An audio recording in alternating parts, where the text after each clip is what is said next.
چوتھی اور آخری قسط ہے۔ شاہد احمد کا ایک کارنامہ کہیں، مثبت کہیں یا منفی کہیں، اپنے رسالے ساقی کا جوش نمبر نکالنا ہے۔ ساری عمر کی بھڑاس نکال دی انہوں نے۔ اس نمبر کا محرک، اس رسالے کے نمبر نکالنے کا محرک کسی حد تک جوش صاحب کا غیر ذمہ دارانہ رویہ کہا جا سکتا ہے۔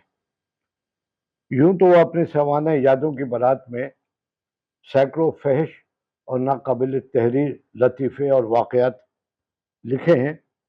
ان میں ایک خاکہ انہوں نے شاہد احمد دہلوی کے سگے پھوپھیزاد بھائی ڈاکٹر کرنل اشرف الحق کا بھی لکھا ہے۔ اچھا، یادوں کی برات جن لوگوں کے پاس ہے وہ پڑھ لیں۔ اتنا مضحکہ خیز بلکہ اتنا توہین آمیز، اتنا فحش اور اتنا گھٹیا کہ ان کی جو تصویر کھینچی ہے وہ کسی انسان کی نہیں ہو سکتی۔ ایک باپ کا تصور ان کے بیان کردہ انداز سے پاش پاش ہو جاتا ہے۔ ان کی شراب نوشی کا ذکر بھی مضحکہ خیز میں انداز میں کیا ہے۔ وہ کہتے ہیں کہ وہ خیر شراب پینے والوں کے سب کا معمول مختلف ہوتا ہے، اس پر ہم بات نہیں کرتے، لیکن ان کا کہنا ہے کہ سونے کا وقت نکال کر ہر وقت آدھے آدھے پیک سے حساب سے پیتے رہتے۔ اچھا، اور سونے کا وقت بھی بتایا کہ 11 بجے سے صبح 5 بجے تک، یعنی 6 گھنٹہ سوتے تھے اور 18 گھنٹہ پیتے رہتے تھے۔ جو صاحب جب پاکستان آئے تو ان کو کسی روزگار میں دھسانا تھا، تو اردو بورڈ نے ان کی اردو کی نایاب کتابیں شائع کرنے کا اہتمام کیا۔ مولوی نذیر احمد کی کتاب منتخب الحکایات کے متعلق بورڈ کے سیکرٹری شان الحق صاحب نے ایک مراسلہ شاہد صاحب کے نام آیا کہ اس موضوع کتاب میں جو کتابت اور طباعت کی وجہ سے غلطیاں داخل ہو گئی ہیں ان کی تصحیح کر دیجئے اور کتاب پر 8-10 صفحات کا ایک مقدمہ لکھ دیجئے۔ شاہد صاحب نے اسے ٹھیک ٹھاک کر کے بورڈ کو بھیجوا دیا۔ معلوم ہوا کہ ناظر ادوی جو تھے وہاں، جوش صاحب نے ان کے مقدمے کی زبان ٹھیک کر دی، بلکہ اصل کتاب جس کے مصنف نذیر احمد تھے اس پر بھی ان کی زبان بھی ٹھیک کر دی، اور فقرے کے فقرے اس بری طرح کاٹے کہ اصل عبارت پڑھی نہیں جا رہی تھی۔ شاہد صاحب لکھتے ہیں، خیر میری زبان تو وہ ٹھیک کر سکتے ہیں، لیکن جس کی کتابیں پڑھ کر، مطلب ان کے دادا ڈپٹی نذیر احمد کی کتابیں پڑھ کر ہم سب نے اردو زبان سیکھی، اس کی زبان میں بھی جوش صاحب کو غلطیاں نظر آ گئی۔ اچھا، یہاں پر یہ میرا ذاتی خیال ہے یہ اردو بورڈ کی ہی غلطی تھی کہ ایک شاعر کو نثر مرغے لڑانے نہیں چاہیے تھے ان کو۔ نہیں، جوش صاحب شاعر تھے، نثر نگار نہیں تھے۔ صحیح، جی بالکل۔ اور نثر جو انہوں نے اپنی لکھی اس کا حال پوری ادبی دنیا جانتی ہے کہ فحاشی ہے۔ نثر نگار جو شاعر بھی ہے وہ سب سے بڑا احمد ندیم قاسمی ہے جی، اس کے علاوہ اکا دکئی ہے۔ بالکل بالکل۔ تو ان دو واقعات سے شاہد صاحب بفر گئے اور ساقی کا جوش نمبر نکالا۔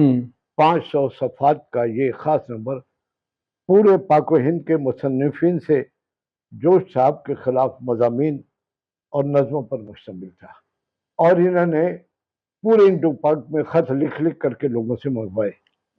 اس میں 2 مضامین نیاز فتح پوری صاحب کے تھے، جس میں انہوں نے جوش صاحب کے بے شمار اشعار کا تجزیہ کیا ہے، اور اس میں تکنیکی نقص نکالے کہ یہاں پر یہ لفظ، ہاں یہ لباس کی ضرورت نہیں تھی، یہاں پر یوں نہیں یوں ہونا چاہیے تھا، یہ ساقی کے جوش نمبر میں ہے۔ صحیح۔ اس کے ساتھ ان کی ایک نظم میری برسات کا بھی اسی انداز سے، یعنی نقائص ٹیکنیکل نقص نکال کر کے تجزیہ کیا ہے۔ شاہد صاحب نے اپنے بھائی کی توہین اور اپنے دادا کی کتابوں میں نقص نکالنے کا پوری طرح سے بدلہ لیا۔ اسی شمارے میں مشہور ترقی پسند مصنف عصمت چغتائی لکھتی ہیں۔ عصمت چغتائی عظیم چغتائی کی بہن تھی جو شاہد صاحب کے بہت دوست تھے۔ وہ لکھتی ہیں کہ عصمت چغتائی نے اپنی آنکھوں سے جوش کو نشے میں دھت مغلظ ذات سناتے دیکھا، اور ایسی لچھے دار گالیاں کہ واقعی گھن نہ آ جائے تو واہ کہنے کو دل چاہے۔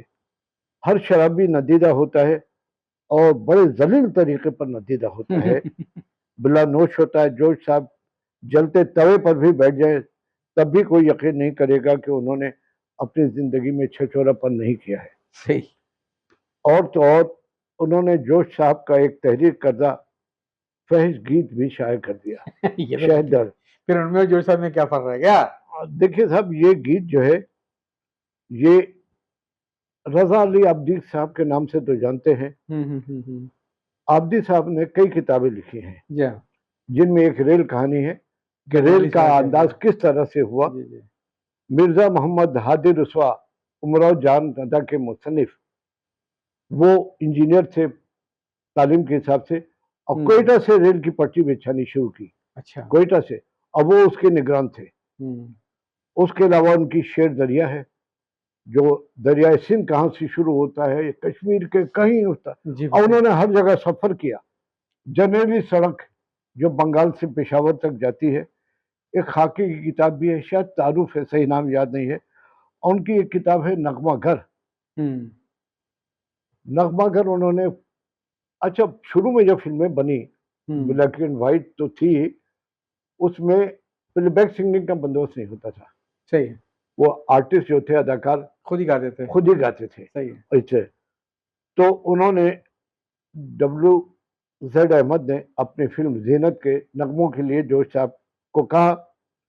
انہوں نے ایک ایسا فحش گیت مارا کہ جس کے بول تھے پاپی جمنا کا دیکھو ابھار. سب اس گانے کے ہم نے تو ایک ہی جملہ کہا ہے، آگے جو تفصیل ہے وہ اتنی بےہودہ ہے کہ اس کو پڑھنے کا مطلب یہ ہے دوہرا کہ فحاشی پھیلانا ہے. صحیح. اچھا صاحب، اس گانے کو شمشاد بیگم نے گانے سے انکار کر دیا. اچھا. یعنی اتنا بےہودہ تھا کہ پلے بیک سنگر نے گانے سے انکار کر دیا. اس کے بعد اس کو زورا امبالوی نے گایا، جن کے گائے ہوئے گانوں میں یہ لفظ جوبن کئی مرتبہ آ چکا تھا. اب ایک ذاتی واقعہ سنیے. رضا علی عابدی صاحب کی کتاب نغمہ گر میں نے سنی. اس میں انہوں نے یہ تفسیر لکھی اور ایک ہی جملہ جو ہم نے دہرایا وہ لکھا. تو میں نے ان سے پوچھا، پہلے تو میں نے تعارف، میں نے بولا آپ ہی رضا علی عابدی صاحب؟ کہنے لگے ہاں اب تک تو ہوں. پھر میں نے پوچھا کہ آپ نے کتاب نغمہ گر میں اس گانے کا ایک ہی بول لکھے کہ جملہ لکھا ہے، کیا آپ کی پہنچ نہیں ہو سکی پورے تفصیل؟ انہوں نے بولا پہنچ تو ہو گئی تھی لیکن کیا تفصیل لکھتا. پھر انہوں نے دو چار مصرے دہرائے جو فحش تھے اور وہ صاف ظاہر تھا کہ وہ اسی گانے کے بول تھے. تو انہوں نے بولا اس لیے میں نے اس گانوں کو نہیں دہرایا ورنہ وہ فحاشی پھیلانے کا مرتکب ہوتا. اچھا صاحب، ہم بھی اس سے نظر انداز کرتے ہیں اس نغمے کو بول کو. شاہد صاحب نے کئی کتابیں تحریر کی ہے، ان میں دو خاکوں کی کتاب ہمارے سامنے ہے. ایک ہے بزم خوش نفساں اور دوسری ہے گنجینہ گوہر. یہ دونوں خاکوں کی کتاب ہے، گنجینہ گوہر. اور ان کے انتقال کے بعد ان کے اوپر ایک کتاب یاد شاہد کے عنوان سے ضیاء شاہد صاحب نے مختلف لوگوں سے لکھوا کر کے مرتب کی ہے. میرے خیال 30-32 افراد ہیں جن سے انہوں نے مضامین لکھوائے ہیں. گنجینہ گوہر میں ادیب اور شاعروں کے خاکے کے ساتھ موسیقی کے استاد بندو خان پر بھی تبادلہ کی گئی ہے. اسی کتاب میں خواجہ حسن نظامی، مرزا عظیم بیگ چغتائی، منٹو، جگر مراد آبادی وغیرہ کا خاکہ لکھا ہے.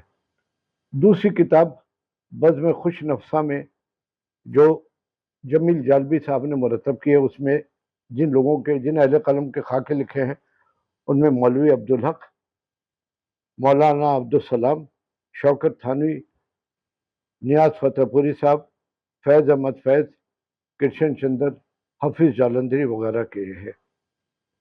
اب بزم خوش نفساں کے اندر جو ان کی زندگی کے امور کا احاطہ کیا ہے کہ 22 مئی 1906 کو دہلی میں پیدا ہوئے. صحیح. تعلیم BA آنرس تھی. پہلی شادی جنوری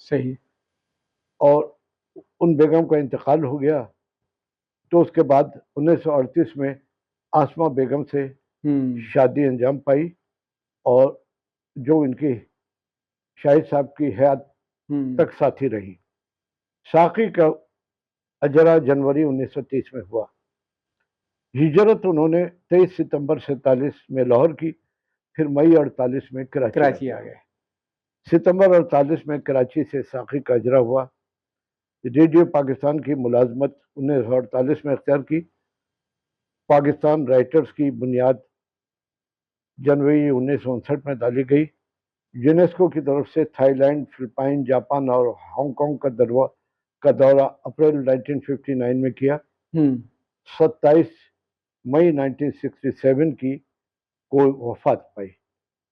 ان کی تحریر کردہ کتابوں میں ان دو کتابوں کے علاوہ دہلی کی بپتا اور اجرا دیار شامل ہے. بزم خوش نفسہ میں ان کے تراجم اور ڈرامے کی تفصیل دی گئی ہے، لیکن وہ اتنی طویل ہے کہ اس کا ذکر کرنا مشکل ہے. دیکھیے صاحب، شاہد احمد دہلوی صاحب کے صاحبزادے، نام ان کا محمود احمد، انہوں نے مضامین موسیقی میں اپنے والد کی یاد میں مضمون لکھا ہے.